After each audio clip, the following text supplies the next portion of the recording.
महाराज जी, जब कोई ब्रह्म ज्ञानी महात्मा अपना स्थूल शरीर छोड़ता है तो उसका सूक्ष्म शरीर कहा जाता है। जीते जी वो जीवन मुक्त हो जाता है, सूक्ष्म रहता ही नहीं। ब्रह्म ज्ञानी की बात है। स्थूल सूक्ष्म और कारण तीनों शरीरों का राग त्याग करके स्वरूप बोध में स्थित हो गया, वो तो जीते जी जीवन मुक्त है। बस शरीर छूट के जो ये पंचभूत तत्व है अपने आप में मिल गए, वो ब्रह्म स्वरूप है, उसको कहीं आना जाना थोड़ी है। वो तो आकाश की तरह व्याप्त है, उसको किसी लोकांतर में जाना आना ये कुछ नहीं होता।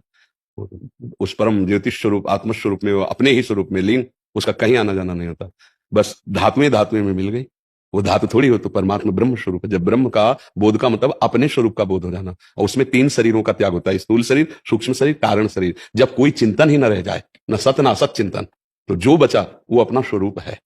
चिंतन चित्त के द्वारा होता है। जब चित्त के चिंतन का ही नाश हो जाए, कोई चिंतन नहीं, जो चिंतन रहित है वो ब्रह्म स्वरूप है। क्योंकि चिंतन होता है, हम चिंतन कर रहे हैं, चिंतन एक क्रिया है, और जिसका चिंतन हो रहा है वो, और जो चिंतन कर रहा है, तीन है ना, त्रिपुटी का लय हो गया, तब स्वरूप बोध होता है। क्योंकि ब्रह्म ज्ञान शब्द बोला है, इसलिए उसका न कहीं आना होता है, न जाना होता है, न मरना होता है, न जीना होता है।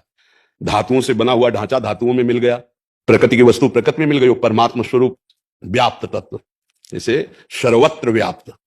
वो कोई एक सीमा में शरीर में बंधा हुआ व्यक्तित्व तो नहीं रह गया, वो जीवन मुक्त ब्रह्म स्वरूप हो गया। ब्रह्म सर्वम खलमिदम, वो व्याप्त तत्व है, वो अपने स्वरूप में स्थित हो गया, उसका कहीं किसी लोक में आना जाना ऐसा नहीं होता।